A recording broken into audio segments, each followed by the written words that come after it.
roaming hero in the form of Tusk. Legion Commander ban, and they're telling a lot with their bans right now. I'm definitely expecting some sort of illusion hero or hero with a lot of summons for no tail. Furion's banned, Terrorblade's banned. We still have PL's banned. PL's banned. We still have what, like Naga Siren, Broodmother, AM. Mage. I suppose we could see Mage. AM is quite good against Viper because I he just don't like him that much versus Night Stalker though. Yeah. He's a hero that likes to farm very confidently, and when the map's dark and you can't see that much, Night Stalker can oftentimes sneak up on you, fly over the trees while you're farming neutrals. And as soon as you can kind of get the Manta though, then you're quite fine, but definitely you're still scared for sure. Team Tech has played a lot of ES. Shaker, I'm surprised we haven't seen Shaker picked up or banned at all here. I think it's pretty good versus their heroes. Very common counter initiation versus Tusk. Good hero to protect the Viper with.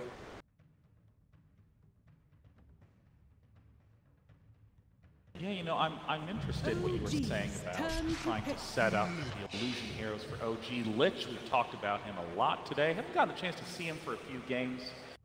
Lich, you know, Ake even mentioning so much how he's great at roaming and attending to almost any lane that needs him.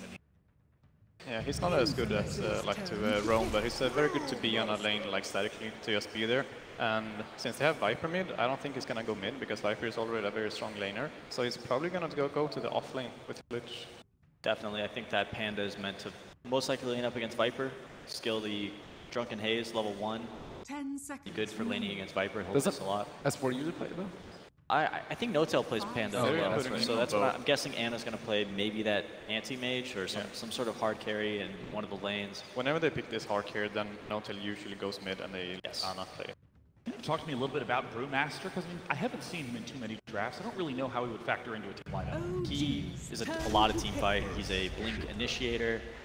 He's really great against a hero like Viper, who doesn't really have any blinks or mobility. So once you initiate the team fight, you can stick on him with all three of the Panda summons, or you can just cyclone him up and deal with him later.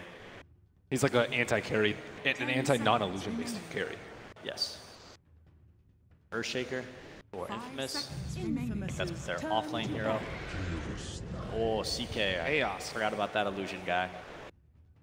So there's still, I think, Medusa, we've seen with Ags, really good counter versus Chaos Knight. It's still also quite open on that Brew can go mid and offlane because Chaos Knight is a hero that No-Tail plays as well. That's what I was thinking. It's more the fun. I agree. I think No-Tail is definitely going to be playing the CK, which makes me think Brewmaster is probably going to be played by S4. Yeah. And our last pick for OG will most likely be S hero. And Brew is one of S4's best heroes, so I'm really hyped about that. And you've mentioned Sven is a great pick against Lycan, any heroes that summons or extra illusions. Still the possibility for him to pick up Sven in this last pick. I like up Sven. against the Chaos Knight. I don't like Sven so much versus Tusk and Brew. I think these I think it's BKB good heroes, versus Brew. Is it? Yeah. I don't like it. You destroy the Pandas with your ultimate. I think you just get Cyclone and But you build BKB. you're versus Tusk. You need, okay, so when you're playing against Brewmaster, a BKB hero is important. Otherwise, you're just going to be like Viper and you're going to be spinning in the air in a Cyclone doing nothing. If you're expecting to take team fights and win them, and I think that they'll have the team fight advantage with the Lich. Chain Frost is also really good against Panda because it bounces off all the little brewlings, or whatever you call them. The mini pandas. I call them like brewlings instead of broodlings, but These sub pandas. Yep, there's the Sven ban straight up for OG. Want to make sure I that told Chaos you. Knight. I like Dusa more. All right, maybe they're gonna do something. What do I know? I think Dusa fares better versus CK. Fly degrees of me. So are you expecting this last pick to be an Ana pick? No chance of Ana going safe very Chaos Knight. I think in a best of one elimination match, I don't. It's gonna be an Ana hero who goes mid. So in that sense, Medusa could work, I guess. But if they put that mid, I think Lich can just go mid with Viper, and then Medusa is not gonna. Yeah, what do you think of Infamous's turn to pick. All right, Invoker. Okay. Ana special. Yeah, not bad. It does pretty well versus Viper mid, I think. It can be an even matchup. I'm sure Jarex is going to be right there with him the whole time, supporting him, making sure he doesn't get, As usual. too hurt in the laning phase. And Sometimes hard to play versus NS. Sunstrike follow-up for Chaos Knight stuns. DPS, now they've got like 2 damage dealers, fight, defensive supports and this utility Tusk to... I'm sure Jarex makes crazy plays on Tusk every game. Duso looking a lot worse versus Invoker. I'm not really sure what options there are to deal with CK. Would you describe the OG lineup as very well-rounded? Or is there a particular hero that they're really focused on? Select your heroes. I think it's a pretty well-rounded lineup. They've got nice building push, decent... they're lacking a little bit in catch, but lots of team fight. Troll Warlord, the final pick for Infamous. And Merlini, I need your thoughts on this Troll Warlord before we head into the game. I just don't think there were that many better options. They had 16 seconds left of reserve time. Sen was already banned. I don't think Deuce is very good versus Invoker. The AoE blind decent versus Chaos Knight, not amazing. At least they have the Earthshaker to deal with them. Well, Infamous is looking to showcase their skills and get the respect they feel they deserve. And of course, OG, a fan favorite going in, wants to prove that they can win a TI just like they've won 4 majors leading into this event. It's time to get into this lower bracket match. Take it away, gentlemen. Sean uses the best phrase, can you win at TI? A question which is asked for the Peruvians because they want to be able to prove themselves, but it's also a big question for OG. Under the OG brand, they have not won a series here on the main stage. They've won a TI. He has won a TI. He's actually one of the 5 remaining players who have actually won a TI competing in this competition. So now they're going up against multiple odds. Who can actually double down on this? And can OG actually win? Double down and win 2 TIs at once? Yeah, that'll be one way to do it. That's a lot of money to pull in. He's taking fly share, 10%. 3 Aegises. Think about it. Oh, E-Guy. Is that what it's called? E-Jai? E-Jai? What? Yeah. It's 1 Aegis, 2 E-Jai? I don't know. I don't say it right anyway. So. I'm not, yeah. No one does. No one says Anywho, yeah, let's have a look at this game. There's a couple of really interesting things in this draft, actually. Just historically, when it comes to OG, this is an S4 classic. The Dazzle Brewmaster used to play this with Alliance back then. Really liked the synergy because of how the 2 heroes play off each other very nicely. In the lane, you have the 2 slows. And then when it comes to team fights, you actually have a heal bomb every fight. You can heal this Brewmaster split to deal massive amounts of damage. And they have a very easy time getting in because they're so mobile, especially the Fire Brew, but also the Cycloning Brew, I don't know what it's called, the Wind Brewmaster, whatever. Wind Brewing, Fire Brewing, Earth Brewing. Yeah, let's keep it simple, I guess. That brew can also very easily get in. In addition to that, we have the, what was I going to say? We have the thing that Wings actually presented. I can't remember which tournament it was in, but they ran Invoker together with Brewmaster, where they would Alacrity the Earth Brew. That Brewlink does a lot of damage to buildings, and then when you give it that attack speed and damage, it's actually pretty crazy. All right, let's look at a fight here. Yeah, looks like something's going to go down. Smoke Jirax, here comes your shards out forward, as Matthew trapped in at the moment. He wants to break free, but there's nothing he can do. He can turn for a void. The fidget stun! Is there enough space? Even with the Fairy Fire, it won't be enough. Now, 1 second Chaos Bot stun provide the extra damage needed to kill off the Night Stalker. Tomato is going to have to rotate himself over. They go for another Shards. Now it's King Tekka trapped in. The Shadow Wave with 3 heroes. Another fissure to create space, but a second time the stun will connect, giving Notel not only a double kill, it'll be a double rune.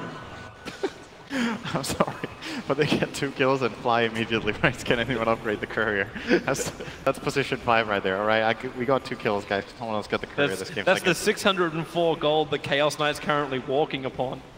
Unfortunately, he's got to wait 3 minutes. Obviously a really good start for OG. I think they got more than they came for. They came for that 1 kill, and then King Tekka came in. So now they're going to go for more. Jirax throwing out the shards onto Matthew, but cannot trap him in this time. I think this is a very Viper-favored lane in isolation. I'm not sure I agree with PPD that Invoker does well in this matchup. If you get help on both sides, it's obviously a totally different story. But I think the help in mid from Jirax is very important, and he probably has to stick around for the majority of the time here. Once Viper starts hitting this level 2 and level 3, the Invoker can actually almost get zoned off the lane. Having orb attacks in general against Invoker is really powerful, because his primary defense in the lane is the creep aggro itself. When the enemy tries to go on you, you don't have so much to respond with, but the wave can do it for you. Viper, he's just going to hit you. The upside for Invoker is that he can, first of all, get a lot of help from Tusk and almost get a kill here. Sunstrike, Tomato. Oh! He gets hit by it, but Ana voided up underneath the tower. He's not taking any more damage, but Tomato revealed out by the 1 melee creep. They know he's in there. Ana is waiting for him to break out of the tree line. And Tomato, well, he'll show himself in relative safety. under the tier 1 tower, but damn, he needs some regeneration, and Courier is bringing supplies. Yeah. To finish off this matchup, I think, in addition, one thing that speaks for Invoker in this matchup is that Viper doesn't push the lane very well. So Invoker sometimes struggles getting 2 waves under his tower and losing farm and getting harassed. Viper's not so good at that, but he's more of a stalemate hero in mid, I want to call it, who just holds the lane in place and then harasses you away. But so far so good from OG. I think JRX has got a lot done in these first 2 minutes. Well, they might get some more done. KingTaker has to go for the Fissure once more, still slowed up a little bit. Was expecting some level of rotation up from JRX, but instead, he's coming down to bottom lane to try and work with S4, who's been having not the time of his life. Snowball forward, they bring in S4. As Sal just tries to do as much damage as he can, denies up the regeneration rune, and successfully TP's home. Nice TP. Using the Frost Blast there for the attack speed slow. If he didn't get that off, he would have died for sure. So playing it to the limit there, KingTaker gets gone on again by No-Tail. So these lanes are playing out kind of the way you would imagine. Viper is starting to, even with all the help of Tusk in mid, the moment Tusk leaves, Viper is starting to build a little bit of an advantage, just getting a lot of denies mainly against Ana hero, giving some experience advantage. And Tusk is immediately coming back in here to try to combat the Night Stalker. Bottom lane Troll. Troll versus Brew is actually a pretty awkward matchup because nobody can hit anything. Either drunken hazed up or the axe mischance percentage which kicks in. But it was nice for Benjans to start with. He had the help of the Lich, so he was always dragging the wave back. The Frost Blast is guaranteed to connect into the Brewmaster at least. Yep. But S4 kind of got also lucky. He found the Observer when he threw down his Sentry, so he also got the double regeneration to combine up with the PMS. So his sustain in the lane ended up becoming a lot better, but he's still 9-0 CS to the 19-3, but he's getting a lot out of the lane. And you compare that to the other offlane, KingTaker, 3 for 1 on this Earthshaker. It has not been the dream start for him, dying to start with, but just cannot get anything in the lane. This lane is difficult for Earthshaker. Chaos Knight's one of the stronger heroes because he can pull you across the fissure. He has a lot of damage output by himself, and you combine it with both the slow and the heal bomb of Dazzle. Shaker can't really come in close. He's just going to have to play to leech here and get whatever he can and hope that the other lanes go well. Fortunately, they're going pretty well right now. Viper is starting to get a very firm grip on mid. Bottom lane, Benjaz, I think key to a couple of Infamous's wins has been getting Benjaz a very good game. Notably the Anti-Mage game against Secret in the group stage, for example. They did end up winning and getting a draw in that series. Benjaz was very integral to that victory. So getting him off to a good start and getting him comfortable is surely going to help. I kind of like Troll in this game. I think it's pretty good. There's a little bit of a problem until... Oh, actually there is on top lane. KingTaker, the Fissure catching 2. Matthew's there. The Sunstrike is going to connect, but the damage is split between Matthew and KingTaker, so Fly will fall. And a much needed rotation from Infamous arrives on the north. Jirax is waiting to attack into the mid lane. It was the bottom lane where S4 was actually pushed off the lane. He took too much damage while trying to take a pull. So only now does he TP back down to the bottom lane where Troll Warlord's been having a free time. Shaker's still struggling. It's nice that they get that kill, but that's still a big rotation from the supports of Infamous, and Shaker has to go back to base again. So, having a hard time. And you compare him to the Brewmaster, the discrepancy is just growing and growing. That's the main gain of OG in this game, is that their offlane is faring better, and the trade-off is that their mid laner is faring slightly worse, but not enough that I think this is a cause for concern right now for them. Jirax is coming to the mid, maybe at the perfect time. Bit of miscommunication there. I think they wanted to fissure into Night Stalker Sound slow and then Viper, but yeah, now it's Viper who's under attack. Oh, Jirax, that's... It's 2 points of corrosive skin. They're not going to be killing off Tomato with what they've got right now. I thought Infamous were going to go for that kill, actually. Well, they might have another one. It's No-Tail. Matthew breaking free. The Fissure is there. No-Tail trying to get on the other side. Reality Rift helps him out with that. Support is nearby in the form of Fly. I like this from No-Tail going bottle. I think it's good on safe lane Chaos Knight. You have very easy access to the mountain. Oh yeah, he stuck around. He tried to damage Fly. That wasn't going to work. The Fissure gets thrown out, but Fly already finds that kill. Meanwhile, in the mid lane, Jirax is the other casualty of war. Ana under this tower, trying to invoke up the cold wall. Maybe that is enough to keep him away. The damage, there isn't a tick for him. So Ana will survive, will burn the salve. Consumables is not something he wants to keep buying when he tries to save up for that hand of Midas. But it gets offset with the death of the tier 1 tower of Infamous on top lane. It's the nature of the Viper matchup. I think you're going into the game, your mental state against the Viper is, I'm going to need to buy regen. That's how the lane works. If you want to be greedy, and try to save up for your Midas, he's going to punish you and send you back to base 4 times, and then your Midas is delayed way more than if you were to send out a couple of flasks. So it just keeps him behind, like he's 300 net worth behind at the moment. moment. Rune here, he's thinking about it. Ana seems to have a read that something is fishy here, and that means Tomato can just hold the lane forever in mid. There's 15 CS up on this Invoker. I think they're coming for the Shrine. Maybe another thing. Actually, they don't want to take S4 Shrine at this point, even if Ana is low on mana. He has to jungle already with Invoker. This Invoker doesn't like to have to do this, going to farm jungle at 7 minutes, but I like the decision from Ana to do it. It's the best play on the map. Sometimes the best play sucks, but it's the best one, and you got to take it. So at the very least, he didn't die before when he used that nice ice wall, so he stayed alive. And 24 CS, you don't feel good about that as Invoker 7 minutes in. Yep. You feel good about not dying to this Radiant lineup, though. This is a terrifying mid lane to play Invoker in for this entire nighttime. You probably feel better about Notel's condition. He's doing great. Yeah, he's having great farm up on the top. He's still only just a little bit ahead of the Troll Warlord. And the Viper is like 600 net worth in front of the Invoker, which isn't the best trade-off either, but it's the fact the Earthshaker has got nothing out of this top lane. Like King Taka, he's died 2 times. He's really struggled to find any space to farm. This is a great rotation from OG. They have the heal bomb. Nice. Shards forward. Snowball catching 2, combining with the clamp and the Brewmaster split. Comes down for the first time. Troll Warlord. The Sunstrike would have killed him if Fly's heal bomb didn't do it. As Lich spin him round and drop him down. Acel will die. And OG can turn this momentum with the first Phantasm use of Notel into the death of the Tier 1 tower on bottom lane.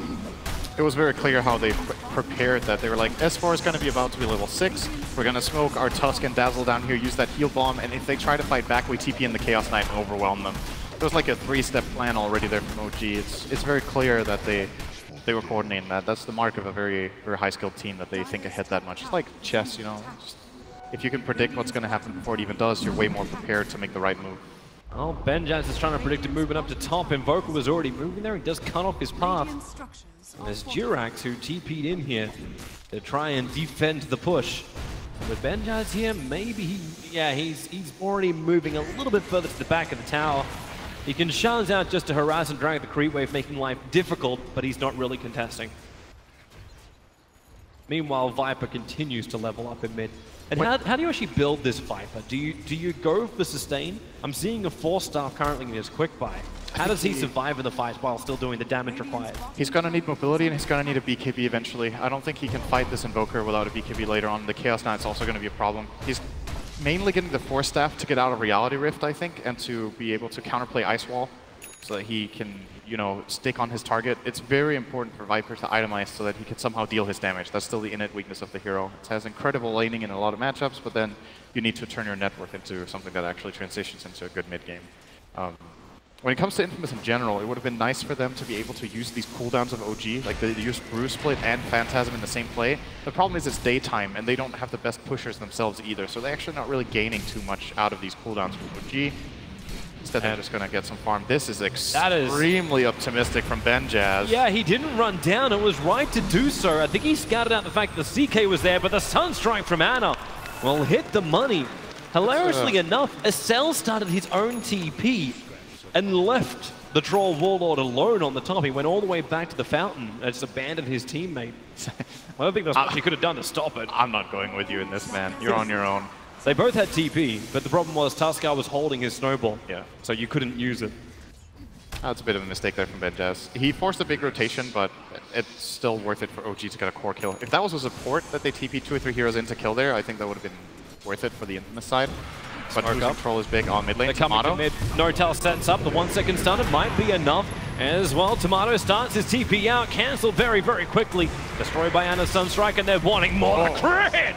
Destroys the Lich. Finally, Nightstalker will hit the ground. Stunned up by the Earth Brewling. Have they got a little bit more? Notel, Reality Rift, give the negative armor, and the stun is there. Nightstalker will fall. He cannot reach the safety of the high ground. And once more, OG take a fight and push it to the town. I'm fairly certain Fly is already up. What should I buy? I'm getting rich, man. What to do? I've got like 400 gold. He's got 2 kills, 1 death, and 6 assists. Another great play. He's got more than enough. It's pretty much the same play they just made before. They made kind of the exact same move. Well, a little bit different on the initiation order, but using the same abilities to the same effect, getting multiple kills and then a tower. they can kind of rinse and repeat this until Infamous start getting their team fight up and running. They need the 6 on Lich, they need the Shaker to get his Blink Dagger, and I think that's enough. Then they have a response. But right now their lineup is very slow, and they can't really activate their Viper very well. So OG are starting to build a very big advantage. Yeah, that gold graph is now stretched around 4K and increasing. The experience is a lot closer, however. Remember, the gold graph is getting it spiked because of the death of those 3 Tier 1 towers and the fact that Infamous have claimed none themselves. So the money is looking good for OG, but there's still a lot coming out the Infamous lanes. They're not keeping Troll Warlord at the #1 net worth just by sheer luck. He's building into that Mask of Madness, and then we can see if Infamous can find critical objectives across the map. And I'm wondering if that actually comes through kills, or does it actually come through forcing buildings, using that Troll Warlord's attack speed in combination with the Viper? I think you have to wait. That's the most important thing for Infamous. You have to delay the game without losing too many heroes. You're not in fighting shape right now with your lineup. You can try to find a skirmish here there, maybe with a Night Stalker, but realistically, they're just not online yet. So keep getting the farm in, keep getting the wards out, keep your heroes safe, build toward the BKB. The BKB is the name of the game in this one. It's the best item against OG's lineup. It's like extremely good against both Brewmaster and Invoker. It is an absolute mandatory item on every core on the Radiant side at some point eventually. Shaker's probably going to get it like 3rd or 4th item, but the other heroes have to get it. Like PPD pointed out, you can't play against Brewmaster without BKB in your cores. Like, you're just going to get cycloned. Yeah. He cyclones one, stuns the other, and the CK goes on the other guy. Like, what's your save? Infamous don't have saves. They have Fissure. Yeah, they not reliable. have the turnaround of the fight from the Earthshaker. Yeah, that doesn't happen until he has the Blink Dagger. Exactly. As well as some decent level. He's gone for a 2-1-2-1 build.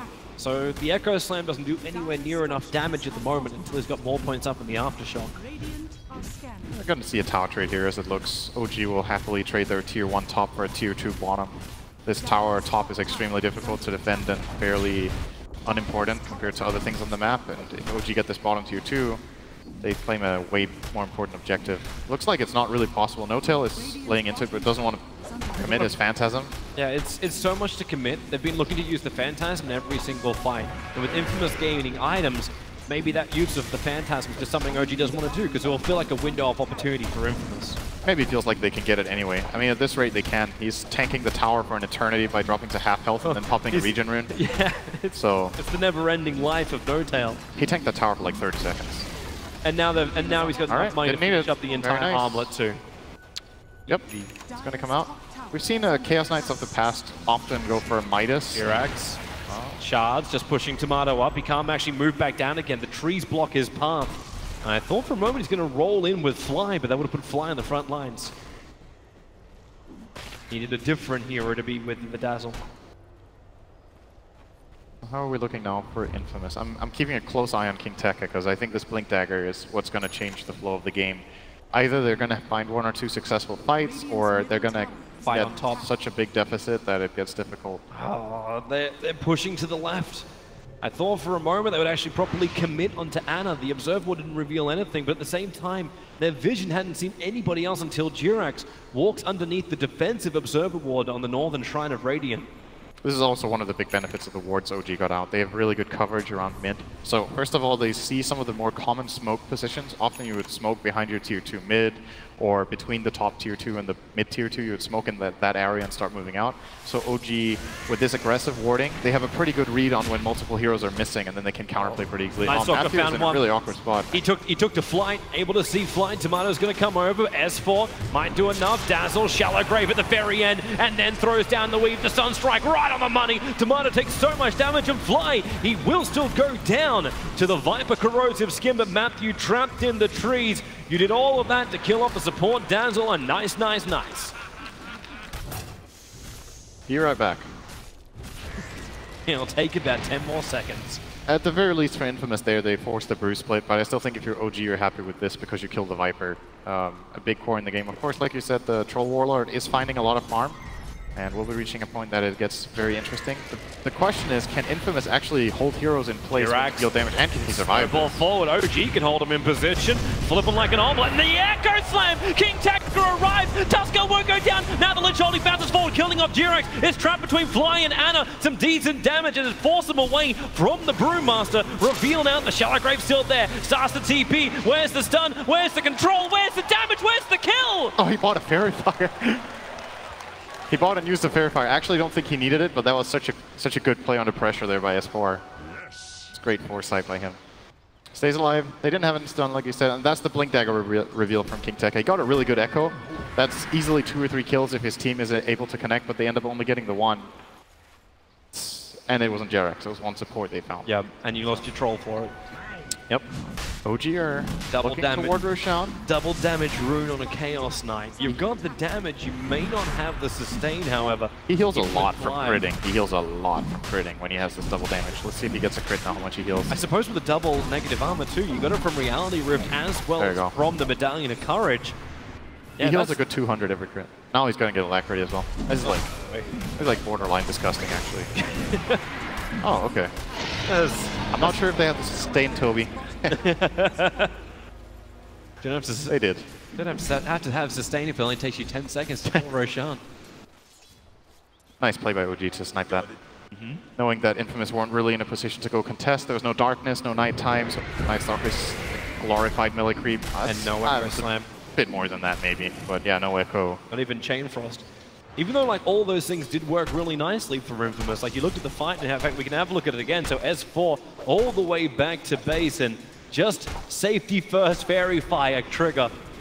Make sure there is no chance. And I don't know if Jerax is watching that or if he's just having a giggle at the lines they spanned out after. That's a good question. Jerax, top lane? Oh, this is intimidation tactics. He's completely alone. He's basically mind gaming him here.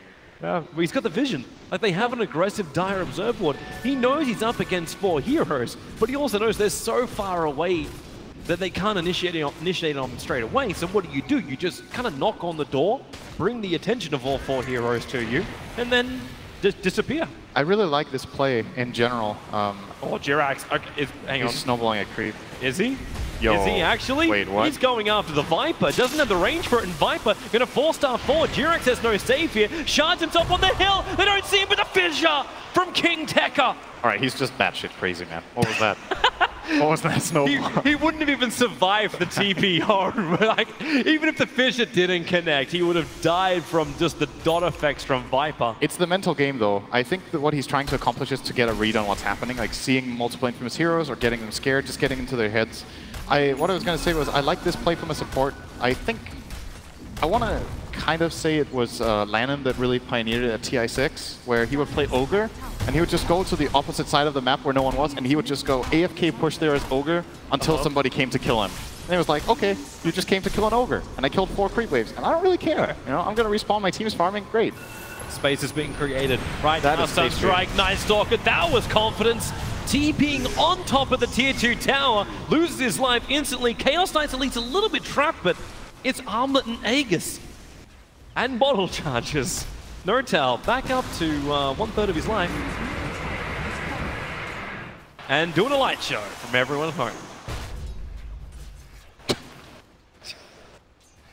Jerax should find some common sense. It's really nice to hear that interview from Fly before the game. It's like, you know, it's like you need to release, you need to not worry too much about the game. You just need to play it like every other game. It would have been very easy to also worry about the Infamous team. Infamous is no mugs. Yeah, they didn't have a great result in the group stage, but it's the underdog factor. You understand they can lose, and OG should understand that better than anybody else. Losing to both MVP and TNC, the teams highlighted in last TI, the fact that these guys were considered the underdogs against OG. Major winners, 4-time major winners, and OG, their Achilles heel is the big one. It's still TI. They need a good performance. And this confidence is going to help them, and especially this kill is going to help them on their way. Only 1 second sub, but Nortel. Oh, nice. 4-star over the hill, but the shards, it doesn't hold him, but the snowball will stop him for a moment. Walrus punch up, and they pull Tomato up. Matthew wants to help out. 2 seconds on over on the Viper. He's just spending his money knowing this Brewmaster royalty is down. There's way too much control for him to survive. Nortel will be lucky. Fly has to self-grave to stay alive in a cell, trapped in by the shards. Jerax and S4 teaming up perfectly. Lich just wants to get to high ground and to safety, but the shards just last for way too bloody long. Can't reach the tier 3 tower, and OG will achieve that for him, taking the tier 2 and pushing with this fresh Phantasm of Nortel. Even without Armlet, he's got 2.1k gold. And if that hard ever gets completed, Infamous just won't have the damage. This could actually be Rax almost. They have an Alacrity Siege creep. That is... They're going to fight. It's pretty extreme. They have to fight. The BKB's on the troll. Lich is back to the world of living. Viper can TP herself to the front line. Jirax, Anna starting their TP out. The Fissure cancelling the one on the Tusker. No-Tail turns around, so does Anna. All right, if you want to fight, they will happily to oblige. The EMP burn is perfect, but the BKB out from Benjaz. No-Tail likely to lose his life, or at least just the Aegis trapped inside the base. And OG, they are not coming to help him. They're standing their ground up on the high ground, well away from No-Tail. They'll let him die. Took a decent amount to get it. Infamous, of course, they want more. TPing forward towards the shrine. They've already managed to catch up to Fly. Jirax as well, trapped inside the camp. The Fissure will connect. Someone needs to reach him. Tomato navigating. Jirax couldn't push himself uphill this time. OG lose 4 heroes. They do take the tier 3 tower, but look at that line from Infamous. Mid, push. Go end. got them, guys. Let's just get the whole mid lane. So I think OG stuck around there because they had a feeling that this barracks would fall, and they were so close. The siege creep needed one more hit. Alacrity siege creep is quite something. Like, I'm not sure if you were paying attention to it, but it's like 10-shotting the barracks, and it has pretty good attack speed. The ice armor was the saving grace for their melee racks there, and the fact that OG didn't full commit. They could have full committed and guaranteed that racks, but at the end of the day, they like tried to half and half, and they got nothing. They got the tower, but they paid 4 heroes for it. That was... Defense is coming to mid. No-Tail's doing the old wraparound. Comes in. Reality Rift to start with. Chaos Bolt. Only 2 seconds on over on the Viper. The Echo Slam from KingTekker. Trying to create space. Sunstrike making it difficult for Benjaz. But he's just beating it in No-Tail. The shallow grave is too much. And Benjaz trapped in an icy grave. Chaos Knight will survive. The heel kicks through. A cell will fall down. Infamous thought they had a little bit of momentum. But OG, it was crocodile tears. You thought they were bleeding from the eyes, but... OG, and now they're going to make the infamous Rax bleed. Shallow Grave is super good with armlet heroes. No-Tail just healed a full 500 when the Grave expired. He just retoggled his armlet, and they couldn't bring him down. Now they committed so much, now they have nothing. It looked like a good Echo Slime. You know, you're tempted to go in for that Echo. There's Chaos Knight using Phantasm. They didn't have the combo. No Chain Frost was available. The Viper couldn't really connect very well. It was just Shaker and Troll against the World, and they don't win that. That's a win for World, I think. And again, another time when like Troll was in that position where he was forced to fight, like when No-Tail wrapped around the side, he fought on the top of the ramp, but right on the corner of it. So the shards, Jirax had a huge option there just to lock him in. It's an old block spot, and Jirax hit the money load on the shards. He's playing very well in Tusk. Apart from that weird snowball, it's been a great game. His shards have been pretty much perfect every single play, which is nice to see because I feel like Tusk is a hit or miss hero a lot of the times, and a lot of the players in this tournament have been, it's been like mixed success with how good the shards have been, but Jirax is showing great individual skill on this hero. Now Chaos Knight almost has a heart too. He's 24 minutes in. He is big, and he's just about to pick up an Arcane Rune as Infamous trying to finish the tier 1 tower. I say try, they'll actually succeed. And as this is smoke time, what's coming out the courier? They've got a smoke over on Lich, but there's an observer ward inside the base. There's an observer ward on the north. So OG will understand that Infamous are all outside of their home. The question is how far? Yeah. And in fact, it's OG who group up a smoke on Fly, so they can do exactly the same thing if they desired. And it looks like Infamous will not smoke up. OG together. They want to wait for their Echo. It's actually just come online, so they could look for it now. They're going to have Darkness in 25, so that would be a good timing. If you smoke now, they're going to connect. This warding from OG, this aggressive warding is paying a lot of dividends. They have so much information to go on. They can play very aggressively in the bottom area. They're seeing heroes constantly crossing through this top ward. This could be the first thing to work for Infamous, and they may have just caught the glimpse of it. The Observer Ward, I believe, was looking at Anna when the smoke went, so Infamous might be aware of this. But so far, KingTekker is not acting like he is. Okay, Blink TP now, he's acting like he's aware. Radiant's top shrine is under attack. And OG Shrine is going to fall now. Yeah. Nothing they can do about this. This is a 20 armor, 3.5k hero minute 26 with a Dazzle behind him. This Chaos Knight is very hard to kill, actually. There's 2 items right now that I think are very interesting for No-Tail. One is a BKB, and the other one I think Eternal Enemy would love me to say this, but could be a pipe, at least for his team. He's actually, like, how are they going to kill this hero? Well, you can always... They have so much magical damage on the Radiant side. That's the only thing that's going to kill him. He can pipe himself in his illusions. Either him or the Brewmaster could get it, for example. Well, Jirax could actually pick it up as opposed to building an Aghanim Scepter, which he currently has in his quick play. Yeah, I could see it on Tusk as well. Like, just anyone. A pipe for their lineup would be very good for securing and ending this game, and then the Chaos Knight going for BKB is going to make him, like, almost impossible for the Radiant lineup to deal with. Both options seem very good to me. This time, No-Till's holding onto the double damage, which indicates that they want to go high ground. Else he would be using it with his Roche, so we're going to see a mid-push probably coming in next. Tomato. Infamous are looking for this opportunity, it's gone. Jirax again was just muscling the mid lane down, but you know that Roshan's done. OG are coming. The cheese is on the Chaos Knight. Aegis Immortal is in the hands of the Invoker. They feel like Chaos Knight can't die anyway. They're going to assume that he's going to get graved, and then when he gets graved at 0 health, he can armlet toggle and cheese, and that's basically an Aegis. And then Ana has the real Aegis, if you will. All right, there comes the Phantasm. No-Till's trying to split and go bottom. And they actually saw those illusions, so they know Phantasm is used for whatever they want to use that for.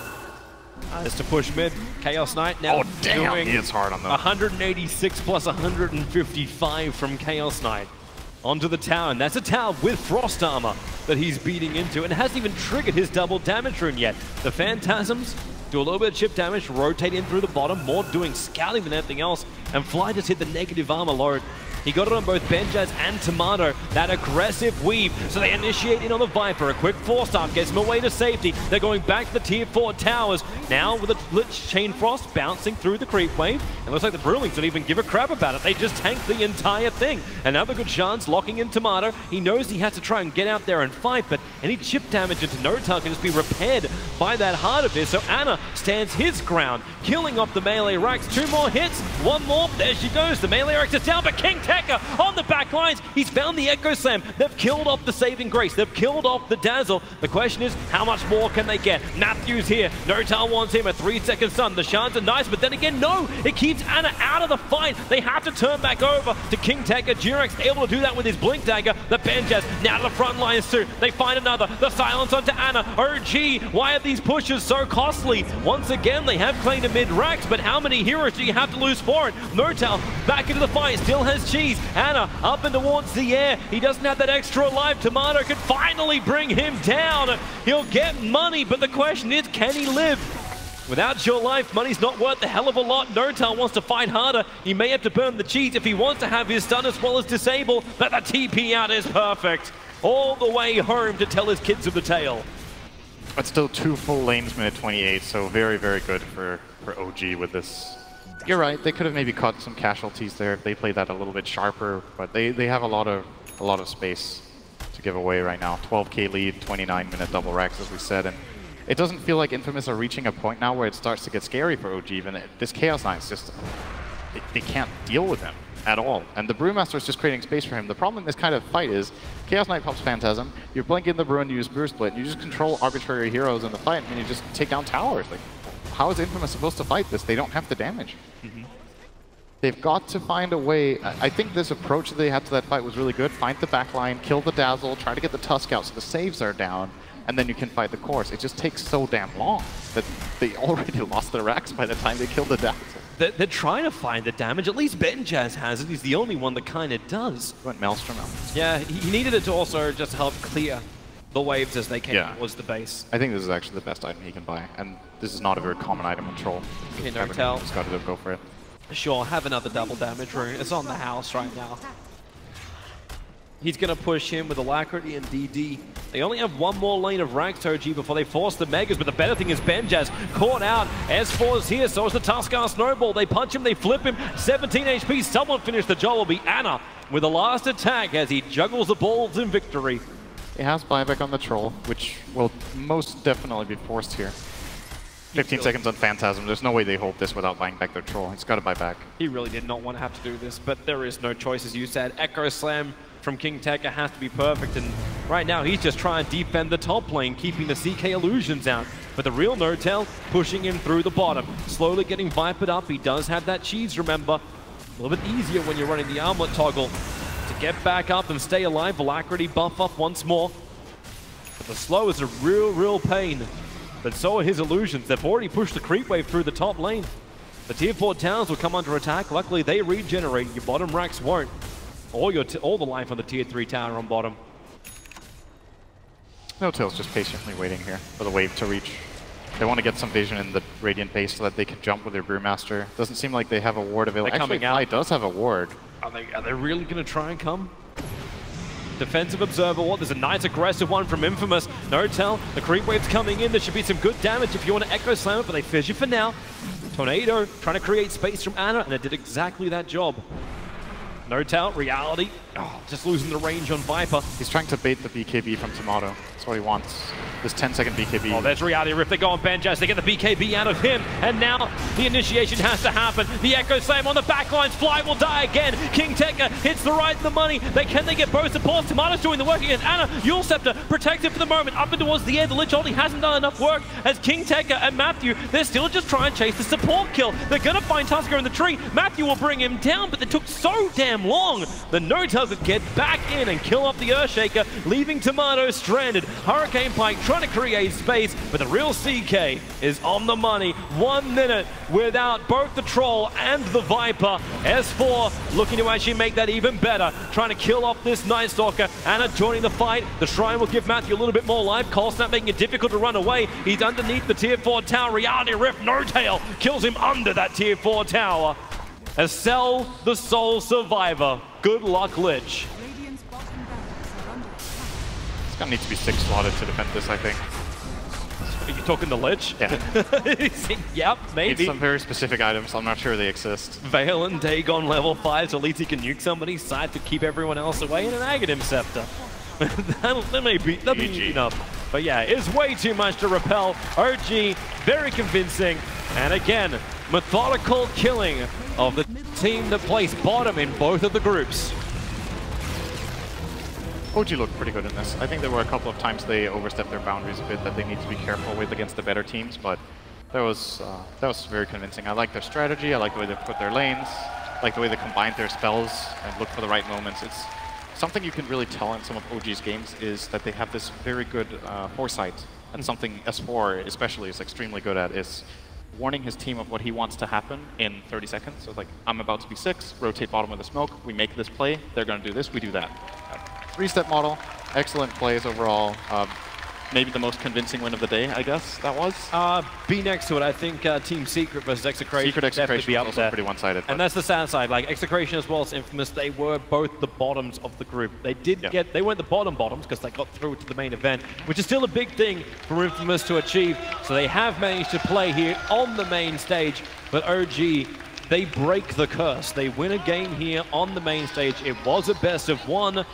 The next test is going to be very challenging as well, the lower bracket round 2 matchup. And the thing you obviously have to remember when it comes to a team like OG, this is one of their